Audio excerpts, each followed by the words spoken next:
What I'm doing is, I'm managing my own business, the RML Enterprises. Para sa'yo, sukat mo, kasyang-kasya sa'yo yan.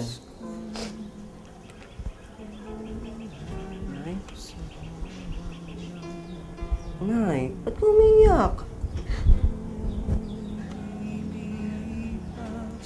Wala naman, anak. Masayang-masaya lang si nanay. Napakaswerte namin ng tatay mo sa'yo.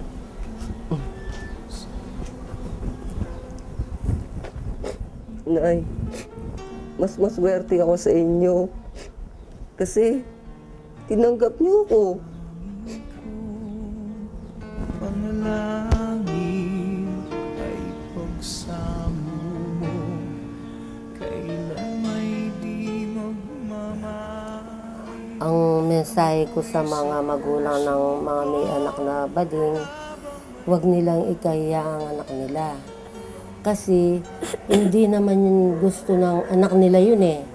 Ang Panginoon na may gusto nun eh. Dapat suportahan nila. Huwag nilang ikahiya ang anak nila.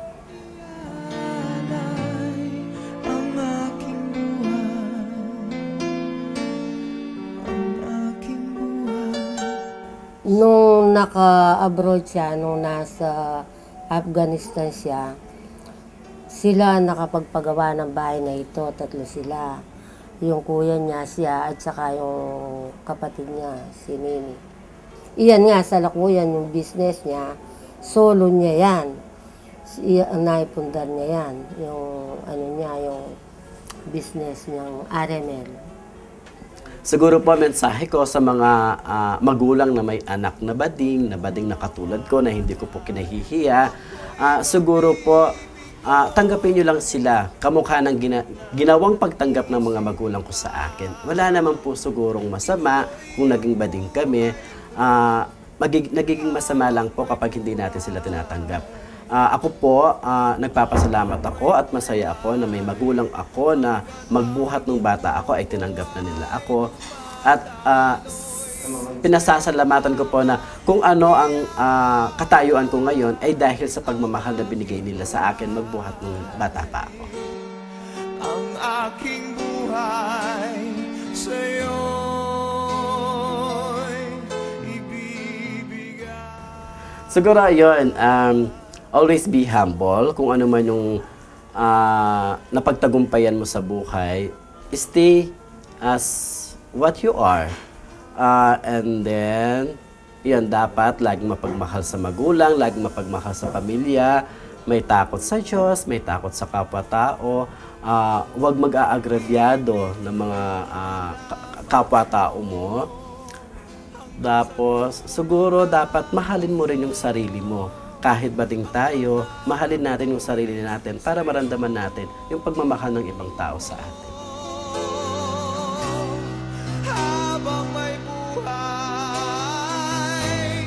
habang may buhay. Hindi nagpatalo si Rodel sa lupit ng panghuhusga ng lipunan. Naging pag-asa niya ang pagmamahal ng kanyang mga magulang at kapatid.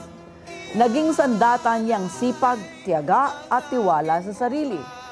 Pinatunayan niyang hindi kayang sukatin ang pagkatao ni numan sa kanyang lahing pinagmulan, anumang kulay o kasarian nito. Tulad ni Rodel, gaano man kalalim ang karagatan, gaano man kalakas ang bagyong dumating, lumangoy siyang nilalabanan ng malakas na alon hanggang makarating sa dalampasigan ng tagumpay. Katulad niya ay paru-parong punong-puno ng kulay at patuloy na kinakampay ang mga pakpak. Mga karehiyon, naway kinapulutan natin ng magandang aral ang kwento ni Rodel Lumbang. Ako po si Sonia Soto at ito ang Kwentong Wagi. Huwag mo isipin na nag-iisa ka. Kahit sino man ay may mga problema. Sadyang ganyan talaga ang buhay. May iyakan, may tawanan at may tagumpay.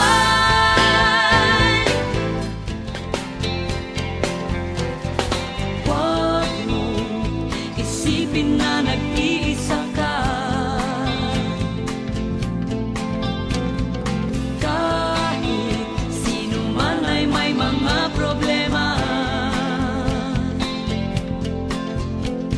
Sadyang ganyan talaga ang buhay.